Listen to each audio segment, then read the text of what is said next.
Welcome to the first edition of our Hacking.law podcast. We're here at the hackathon Hacking.law in Berlin, and I'm with Dmitry, Stuart, and Florian. All of you are lawyers.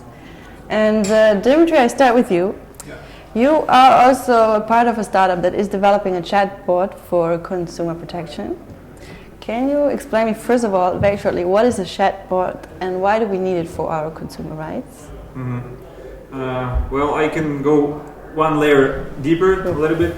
So first of all, this chatbot will help to improve access to justice, because there is a lot of injustice. Well, firstly in Ukraine, right? Because we start from Ukraine, so there is a huge gap and a huge demand for justice. And I think technology, including chatbot, it can improve it. It can bridge the gap. Because for instance, 56% of people who have issue, including consumer rights, they do nothing. They just do nothing because it is either too long or too expensive, or they don't trust lawyers, right? So the easiest way to do it is to do it online, but we are sick of filling out the forms, right? So the next step is just a user-friendly form, so you can chat with the bot. It will just ask you a few simple questions like what is your name, what was your problem, what was the company that you had problem with, these kind of questions, and it will automatically make the claim for you, and it will send it on behalf of you and through the law firm. Okay. That's basically the principle. And why do you think it will be easier for people to use a chatbot? Yeah, because filling out the form is a little bit hard, and I see that this doesn't work. Well, for instance, I had a problem myself, right? So I traveled with my wife to Egypt, like 1 month ago, and my bag was damaged. So when we came there, they gave me a paper, and we signed some kind of act that okay, it was damaged. But when I came back home, I never did something with it. It still lies on my to-do list, but later. I'm real lazy, to get, you have to really find the company. And you think a chatbot will make it easier for you just because you have it on your phone already and you can just access it? Yeah, exactly. And it also will do all the hard work for you, right? It's gonna find the appropriate email, it will contact the appropriate manager. What exactly do you do on the chatbot? You just write, I lost my luggage in Egypt, this is the airline, No, and it does it's all going to that? be like a number of questions, right? And depending on the first question, there's going to be another question, okay. right? So if you have a problem with the product, it's going to be another question. If you have a problem with service, it's going to be another one. So it's going to be a tree of questions. Depending on the previous one, you're going to get the next one. I see. Okay, Stuart, I'm coming to you next. There's one thing that I forgot to explain before, and this is the buzzword buzzer. You didn't use any buzzwords, so it was fine, but we introduced this because there's so many buzzwords around, and feel free to use them, all of you. Whenever somebody is saying like a word that seems like a buzzword, just buzz it, okay, and then it goes like this. And then the buzzword user, he has to explain the buzzword in a simplified way to Buzz Lightyear, okay? That is the game, feel free to use it. I put it in the middle, so it's all of you. Okay, Stuart, I'm coming to you next. It's not really like consumer protection, not exactly, but you were more about dispute resolution. Yeah. And you have this idea of bringing it online. Yes. Why? Why does it need to be online? There's a range of reasons, but what I would like to see is the whole arbitration, mediation process, and ultimately, frankly, the rulemaking and enforcement process for the blockchain community brought online. But let's just focus on mediation and arbitration for the moment. At the low end of the range, simple disputes between folks not having to do with blockchain. Regular people on the street have a dispute with each other, have a dispute with a dry cleaner, have a dispute with anyone. I'd like to see a process in an app, on their phone, accessible by computer, to be able to just resolve that dispute, to put it to somebody, a mediator, an arbitrator. I think people would find it fun. I think people would find it an easy way to solve problems. And then if you follow the whole spectrum to the other end, where you have large commercial disputes, legal disputes, the process right now is incredibly cumbersome in the non-digital world. From everything from scheduling to going to the location of the arbitrator, etc. It's a very expensive, very antiquated, very inefficient process. And I think probably everyone agrees that needs to be put online, digital, remote. Because it will, like in Dmitry's idea, it will provide more access to it. It will make the access easier to it. Yeah, I mean, I think on the large scale commercial end of it, those folks have access to mediation and arbitration anyway, but it's just very inefficient process. On the lower end, absolutely. I think right now most people don't have access to a dispute resolution process that they have ownership of and that they can easily access for small things. And I think on that end it would improve people's lives dramatically. There's no reason that they shouldn't have access to those systems in the same way that large commercial actors do. Okay, and Florian, you just heard two ideas, like a chatbot and an application or a platform for improving consumer rights on dispute resolution, just digitalizing it. Yeah. How like, what is the possibilities and what are also the limits to it? Like, where do we still need humans to do it? Yeah.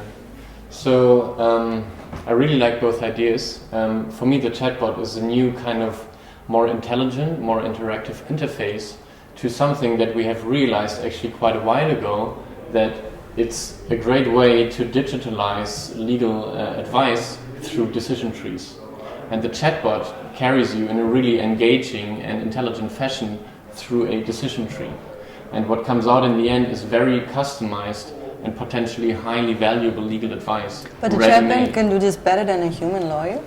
So in some cases he can do it good enough. And this is the access to justice argument in there.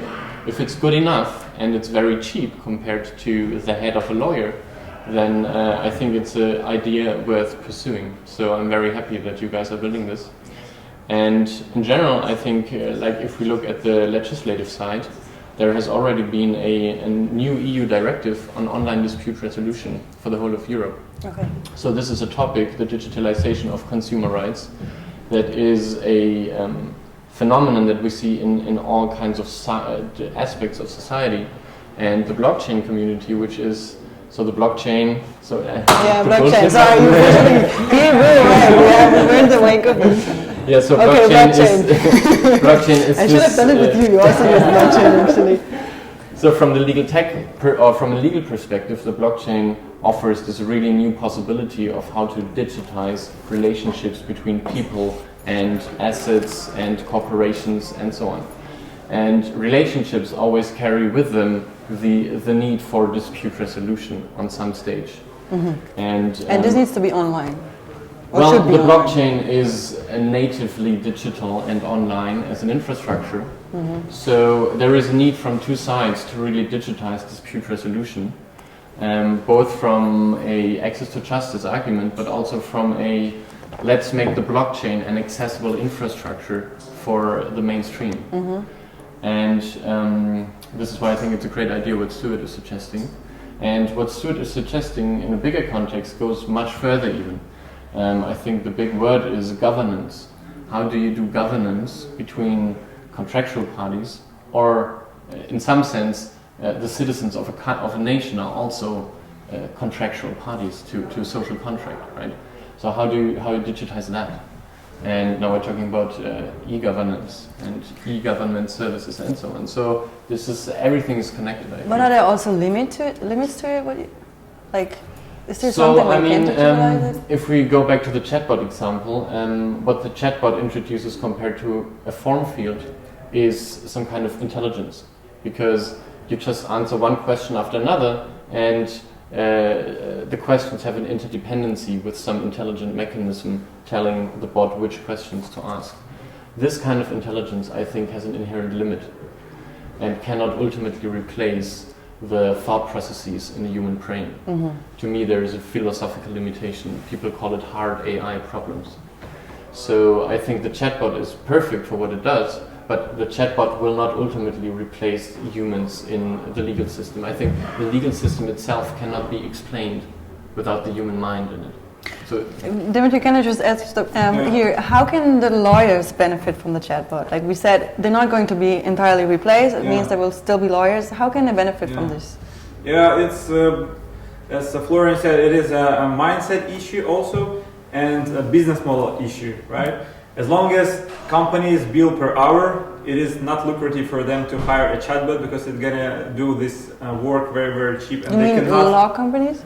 yeah, Oh, law firms. yeah. I mean law firms, right? So they would not be able to bill hours from chatbot, right? But if you switch the business model, right, and if you want to reach as much people as possible at the lowest cost and get only a small percentage, then it becomes super lucrative, right? So it gets the access to justice argument. It makes it a business model, right? So as many people, yeah, the more people are covered, the better the business is, you know. So for now it is not impossible because the limitation is 24 hours or 8 hours for the working day of the lawyer, right? Mm-hmm. So you can only limit your profit to 8 hours of your working day. With a chatbot, you can increase it multiple times. Okay, I see. Good. I'm going to stop you here, and I want to show you a little clip that we shot when I was in Israel. And it is about a company called BitRated, and they came up with like a dispute resolution system online, explicitly for Bitcoin. Do I have to buzz it, or can we? It will be explained in No, there. Bitcoin is not buzzed. Okay, Bitcoin is not a buzz, so we It's the agree on that. blockchain. So I want to show this clip to you, and then you give me your opinions on it. Okay? Great.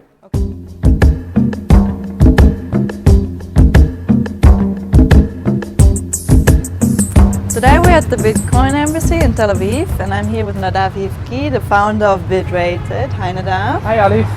So tell me, what is BitRated?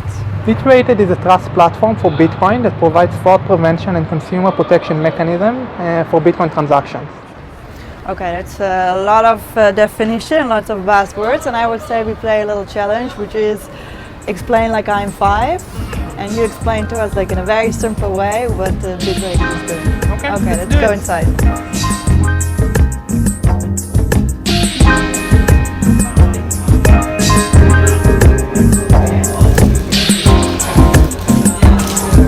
And so let's start with a simple scenario. We have a buyer that has some Bitcoins, and we have a seller that has an item he's looking to sell. The way this normally works with Bitcoin is that the buyer would send the Bitcoins over to the seller. The problem is that at this point, the seller can just take the Bitcoins, take the item and run away and disappear. And this is something that happens all the time in the Bitcoin space. Okay, so with BitRated, the buyer and seller would come to the BitRated platform and look for a trusted third party that they both trust to act as an arbitrator for their transaction. Okay, so then we fill out the form, right? You And send it to the arbitrator. type in the description of the item being sold, the seller you are buying it from, the price for the trade, the trusted agent, and a short contract. So let's say I buy it, I send you the money, and you never give me the item. What do I do now with this one? So it's a bit different. The process with BitRated and multi-signature, it would be a bit different. The buyer, instead of taking the Bitcoins and sending them directly to the seller, he would take the Bitcoins and lock them inside the multi-signature Bitcoin address, multi-signature wallet. What is a multi-signature wallet? Who's signing the wallet? Yeah, so we have three parties. We have the buyer, the seller, and the arbitrator. The way the funds are locked, the buyer locks the funds in a way that says that in order to unlock them and take them out of the deposit, an agreement has to be reached between two of the three parties. And how can anyone become an arbitrator? Can everybody become an arbitrator? Yeah, basically anyone can sign up to the platform and decide the fees that you want to charge in exchange for the services and start offering services. What I'm trying to do with BitRated is basically create an open market for those kind of services, so that there can be many different competitors and many different players, small and big, that can compete over customers by offering low fees and by innovating with some smart dispute resolution techniques. So the offline arbitration system doesn't really work for the crypto world, and we need to have a new crypto arbitration system. I think so, yeah. And do we need to have new legal system for this too? Not an entirely new legal system, but I'm hoping that we will begin seeing like a law that's developed from outside the community. For example, like standard contracts for trade, so that users could collaborate on the contracts that they are creating and create templates that people can use and have a community vote on which contracts are better and which are worse, and have lawyers come and other opinion, and it's not exactly a replacement for law, but it's like a binding but voluntary way for people to transact with each other in a trusted way.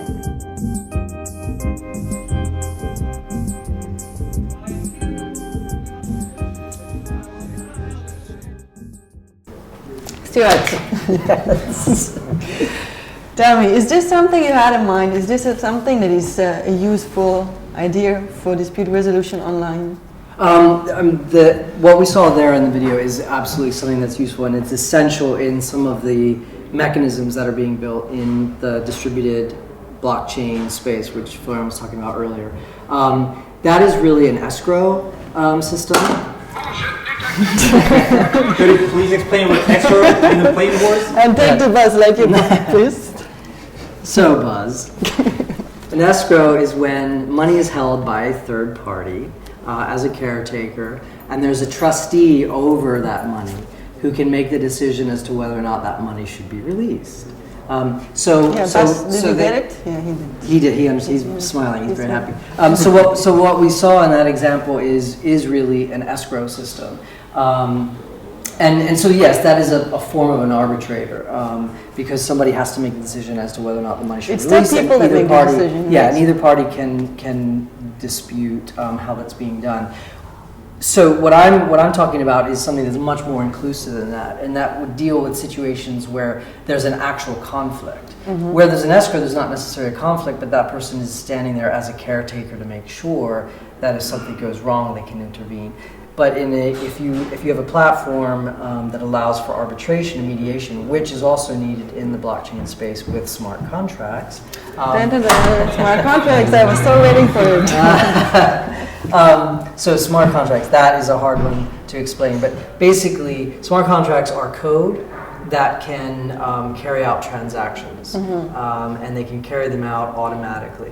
They're not smart and they're not contracts, but that's the language that's come to describe them. But it's code that can transact. Okay. And so there's a great deal of hope and excitement about it in the blockchain community, because we can take things that were until now static or being done by people, and they can be done automatically, because contracts can be put into code and those contracts can actually self-execute. Okay. And so in that context, you have to have mechanisms to deal with escrow, because money is being moved around automatically. And so that's what we saw in the video. Super useful tool, which will need to be integrated into the smart contract ecosystem. But we also need a dispute resolution system for things that are disputes, or for things that are decision points that have to be made. Because there are many, as Florian was saying earlier, there are many decisions about disputes, about governance, etc., that can't be made by computers, certainly not at this stage. And so we do need the ability to off-ramp that to a human being, and that's where the dispute resolution platform comes in, and that's where the escrow systems come in. Okay, I see. And I have a question to the second part. I don't know how much you remember there, but Nadav said that there's that the offline arbitration system, he was referring to the crypto world, and he said the offline arbitration system doesn't work for the crypto world. Florian, how do you see that? Is he right, or is he? Yeah, so that's at a fundamental level very true, because in the meat space, as people from the digital world call it, which is should be Buzz. So in the space of the real world, where the police actually has the power to enforce decisions made by somebody. In that space, the court system works very well, because ultimately there's the power of the state to force people to do things. In the blockchain world, there is no sovereign entity that has any special power to rule over the decisions of the people. The blockchain is a fundamental bottom-up technology that knows no super admin, so to speak, and as such, courts have no power. The offline courts have no power in the blockchain space. So what you would need is essentially a service, or even better, a native digital identity of the offline courts in a blockchain system. A native digital identity? Yeah, by that I mean, so you can either have a service that relays decisions of offline courts into the blockchain space, which would then become essentially a trusted third party, which is something that people in this space are very allergic against. Why is that? Because the blockchain is about removing the trusted third party from transactions, talking banks, states, and so on. And so, yeah, either you have a trusted third party that does this, or you actually help the courts to become blockchain citizens themselves and then offer their dispute resolution services on this new digital legal computing infrastructure. And I think this is one way to kind of save the old court system if we want it into the blockchain future. What BitRated shows is another model where you crowdsource your judges. You don't have universities where you educate lawyers for decades in order to make them graduate to judges ultimately, but you just crowdsource. Or arbitrators rather than judges, right? Yeah, I mean a judge and an arbitrator essentially do the same thing. Okay. And he's showing rather that vision, the crowdsourced vision, which ultimately hinges on a reputation system that works well enough in order to actually make those people that are good judges, despite probably not having studied law, to make them surface to the top. And I think reputation systems are a huge challenge, and I don't think they are a solved problem yet, but we are seeing different models emerge, and BitRated, I don't know how they do it, I guess they have user ratings. Yeah, and, they have user ratings. And if I could just add something to that, one of the reasons that I and other people are excited about arbitration as a solution for dispute resolution and decision points in the smart contract and blockchain world is because a lot of people in the community want to create their own law. They want to self-regulate. And that's a good impulse. I think ultimately that serves everybody. The regulators are happy if people can give them guidance on how they want to be regulated and how they should be regulated, because this stuff is novel. And it takes the burden of administering that off of the regulators. And those within the community who have the most knowledge about how these things work can regulate themselves. But the way to do that is through arbitration and to start having decision and precedent and building up essentially law through that system. And to either then self-govern or to give guidance to the regulators as to how this can function well. Okay, thank you. I feel we're running out of time. It was very interesting. Thank you very much for coming. Thank you. And I hope you have a nice time in the hackathon and see you around. Thanks a lot. Thank you. Bye.